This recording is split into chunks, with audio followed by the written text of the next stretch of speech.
जय हिंद, जय भारत। हमारा भारत एक विशाल देश है और यहाँ पर विभिन्न धर्मों और जातियों के लोग रहते हैं। आज मैं आपको अपने सनातन धर्म के अंतर्गत आने वाले विभिन्न विद्वानों के बारे में बताना चाहता हूँ। उसमें हम लोग ब्राह्मण पंडित जी के बारे में भी जानते हैं, सुनते हैं और किसी भी समस्या के हल के लिए हम पंडित जी के पास जाते हैं। अब उसके पश्चात सनातन धर्म के अंतर्गत हम जो सुनते हैं ऋषि, मुनि, साधु और सन्यासी। आज मैं आपको इन सभी में अंतर बताने जा रहा हूँ कि ऋषि, मुनि, साधु और सन्यासी में क्या अंतर होता है। ऋषि अलग होते हैं, मुनि अलग होते हैं, साधु अलग होते हैं, सन्यासी अलग होते हैं, लेकिन अंतर क्या होता है इसके बारे में हमें गहन अध्ययन करने के पश्चात ही पता लग पाता है कि कौन ऋषि है, कौन मुनि है, कौन साधु है और कौन सन्यासी है। भारत में प्राचीन काल से ही ऋषि मुनियों का बहुत महत्व रहा है। ऋषि मुनि समाज के पथ प्रदर्शक माने जाते थे और वे अपने ज्ञान और साधना से हमेशा ही लोगों और समाज का कल्याण करते आए हैं। आज भी वनों में या किसी तीर्थ स्थल पर हमें कई साधु देखने को मिल जाते हैं। धर्म कर्म में हमेशा लीन रहने वाले इन समाज के लोगों को ऋषि, मुनि, साधु और सन्यासी आदि नामों से पुकारते हैं। यह हमेशा तपस्या, साधना, मनन के द्वारा, चिंतन के द्वारा अपने ज्ञान को परिमार्जित करते हैं, अपने ज्ञान को बढ़ाते हैं। यह प्रायः भौतिक सुखों का त्याग करते हैं। हालांकि कुछ ऋषियों ने गृहस्थ जीवन भी बिताया है। आइए आज के इस विस्तारित चर्चा में हम देखते हैं कि ऋषि, मुनि, साधु और सन्यासी में कौन कौन होते हैं और उनमें क्या अंतर होता है। सबसे पहले ऋषि। ऋषि कौन है?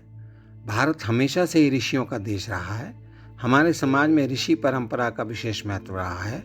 आज भी हमारे समाज और परिवार में किसी न किसी ऋषि के वंशज माने जाते हैं। ऋषि वैदिक परंपरा से लिया गया शब्द है जिसे श्रुति ग्रंथों को दर्शन करने वाले लोगों के लिए प्रयोग किया गया है। दूसरे शब्दों में कहा जा सकता है कि वैसे व्यक्ति जो अपने विशिष्ट और विलक्षण एकाग्रता के बल पर वैदिक परंपरा का अध्ययन किए और विलक्षण शब्दों के दर्शन किया और उनके गूढ़ अर्थों को जाना और प्राणी मात्र के कल्याण हेतु उस ज्ञान को लिखकर प्रकट किया, वही ऋषि कहलाए। ऋषियों के लिए इसीलिए कहा गया है कि ऋषि तू मंत्र दृष्टारा ना तू करतार, अर्थात ऋषि मंत्र को देखने वाले हैं, ना कि उस मंत्र की रचना करने वाले।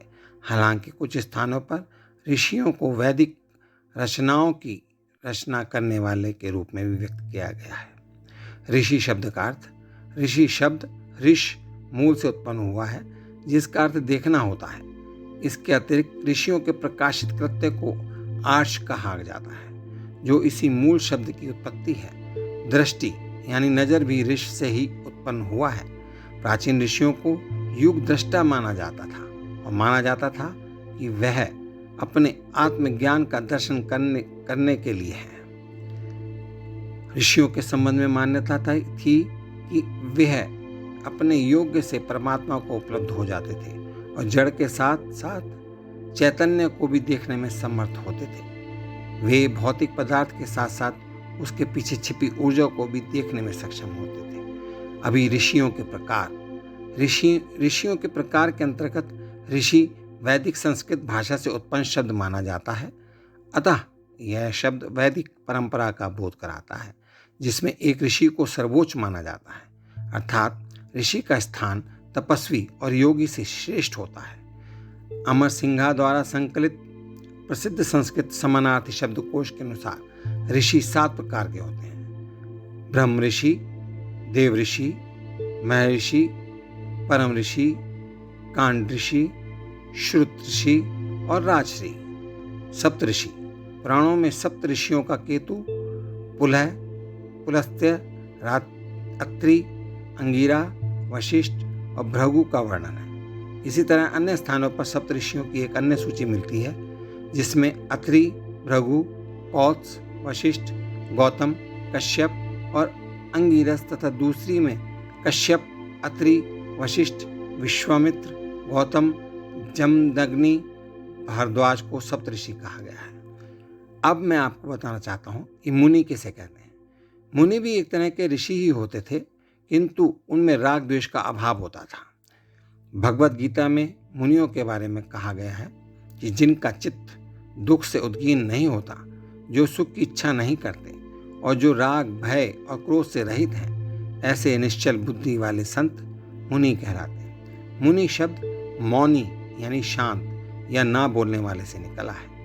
ऐसे ऋषि जो एक विशेष अवधि के लिए मौन या बहुत कम बोलने का शपथ लेते थे, उन्हें मुनि कहा जाता था। प्राचीन काल में मौन को एक साधना या तपस्या के रूप में माना गया है। बहुत से ऋषि इस साधना को करते थे और मौन रहते थे। ऐसे ऋषियों के लिए ही मुनि शब्द का प्रयोग होता है। कई बार बहुत कम बोलने वाले ऋषियों के लिए भी मुनि शब्द का प्रयोग होता था। कुछ ऐसे ऋषियों के लिए भी मुनि शब्द का प्रयोग हुआ है जो हमेशा ईश्वर का जाप करते थे और नारायण का ध्यान करते थे, जैसे नारद मुनि। मुनि शब्द का चित्त, मन और तन से गहरा नाता है। ये तीनों ही शब्द मंत्र और तंत्र से संबंध रखते हैं। ऋग्वेद में चित्र शब्द आश्चर्य से देखने के लिए प्रयोग में लाया गया है। वह सभी चीज़ें जो उज्ज्वल हैं, आकर्षक हैं और आश्चर्यजनक हैं, वे चित्र हैं। अर्थात संसार की लगभग सभी चीज़ें चित्र शब्द के अंतर्गत आती हैं। मन कई अर्थों के साथ साथ बौद्धिक चिंतन और मनन से भी संबंध रखता है, अर्थात मनन करने वाले ही मुनि हैं। मंत्र शब्द मन से ही माना जाता है, इसलिए मंत्रों के रचयिता और मनन करने वाले मनीषी या मुनि कहलाए। इन्हीं शब्दों के साथ मैं आज अपने विचार को यहाँ पर विराम देता हूँ। आपका बहुत बहुत धन्यवाद। मंगल कामनाओं के साथ। जय हिंद, जय भारत।